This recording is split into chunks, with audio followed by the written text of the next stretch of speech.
Bapak Fauzi Bowo was the first elected governor of Jakarta, a sprawling metropolis. The administrative region that he's responsible for is about 10 million people, and the greater region of Greater Jakarta, 28 million people.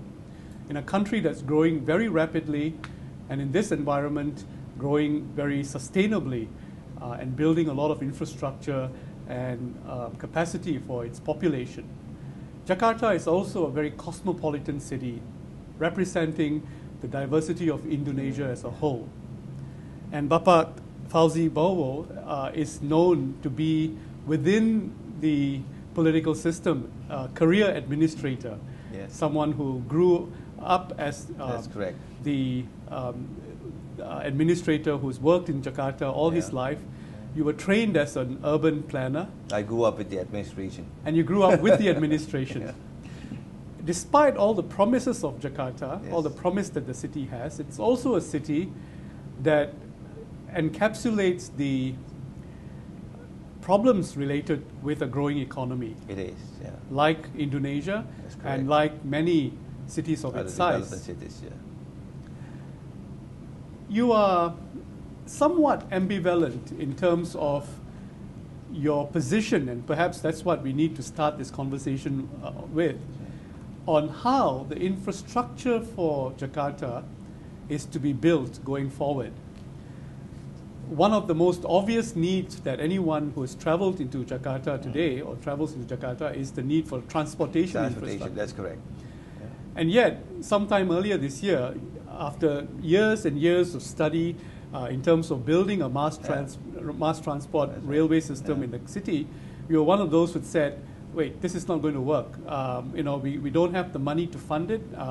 This is not how we're going to fund it. Let's shelve the plan for the moment. What was in your mind when you came to that conclusion? That was not 100% correct, actually. We are going to build the MRT. Yes. Eventually? No. There's a concrete plan on a pipeline. We're going to start with the groundbreaking at the beginning of next year.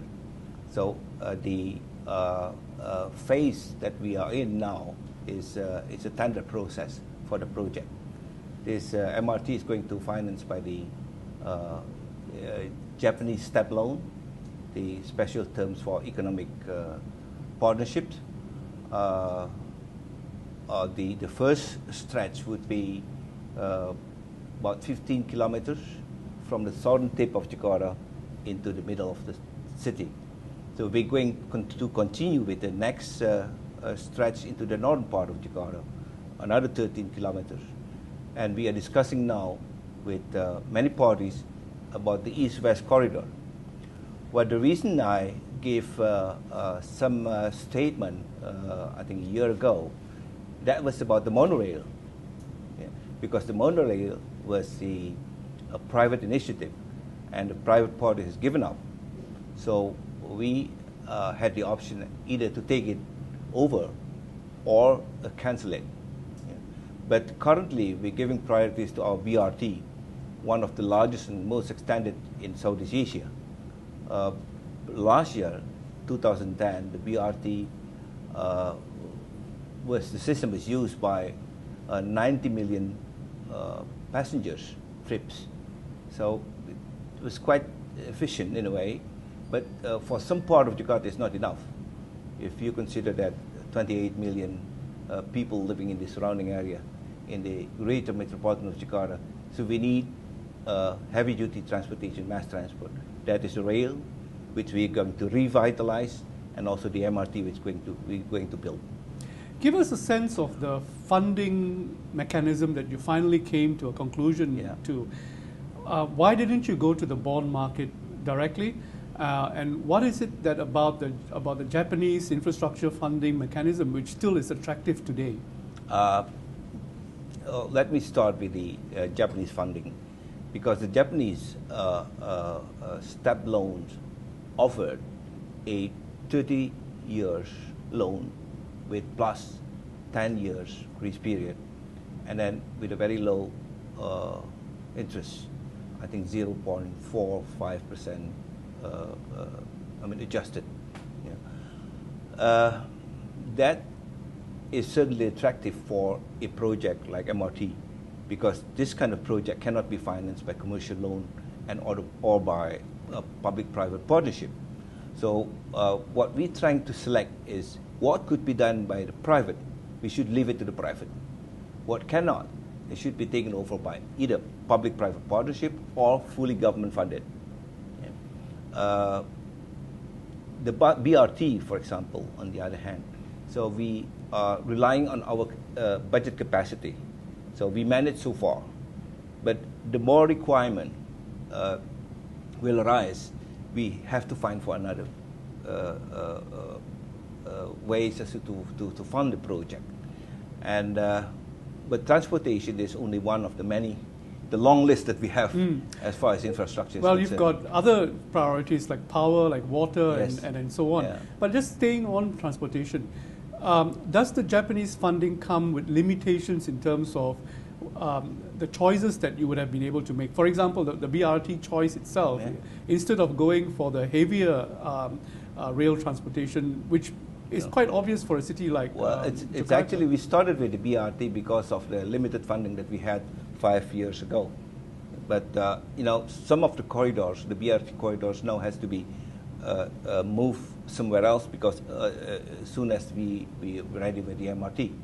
But this is already in the plan. Choices for Jakarta is certainly train, heavy rail, and train. But due to the limited funding, we have to combine it with other modes of transportation. Have you studied the way in which other cities around the world of your size have funded their infrastructure and some of the limitations that they've had to face? Take New Delhi, for example. We have a similar setup as the metro in Delhi. Unfortunately, we are late because when we started approaching and setting up the plan for the MRT, we were together with the with Delhi MRT, but then they have already 3 lanes in operation. They put into operation and they carry on 3 million people each and every day. So we're just about to start with the construction. You are a career administrator in a country where politicians and the whole political landscape is constantly in the move. And also, you're a career administrator with an impeccable reputation and in terms of delivery, in terms of standing above corruption, and so on. Thank you. How do you manage that? And how do you deal with the different vested interests that are obviously in place in a situation like Jakarta? It is not as simple as ABC, but if you start properly, I think the following step will be much easier. Right. Now let's just use the rail project again. Okay. I'm sure there are many constituents who want to have a piece of the action in that way. Yes. Now, how do you construct a mechanism where you're satisfying the different constituents? Well, I actually go straight away and discuss with the Constitution. So, direct approach. Yeah. But at the same time, I do reform my administration, put transparency and accountability on top of everything, because this is about good governance, right? Well, I try to also to invite the private sector to follow and to join this good governance. I'm lucky to some extent that they follow us.